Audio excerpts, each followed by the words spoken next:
Moment.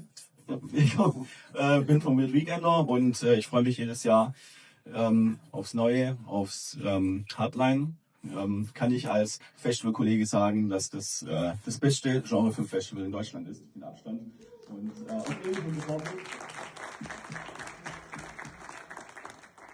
Und es freut uns umso mehr, dass hier auch nochmal Sasuke läuft.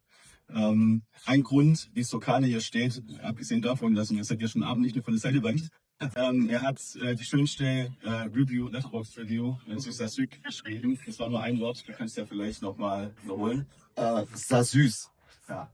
Und das fasst den Film ganz wunderbar zusammen. Es ist eine kasachische Version von E.T. in Plumpsklo.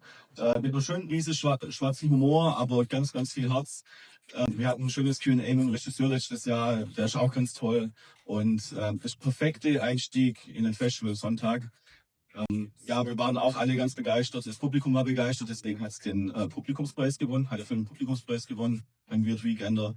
Und ich hoffe, dass er auch bei euch wunderbar ankommt. Falls nicht, ich fahre eine Stunde zurück. Also müsst ihr euch mit dem Flo beschweren.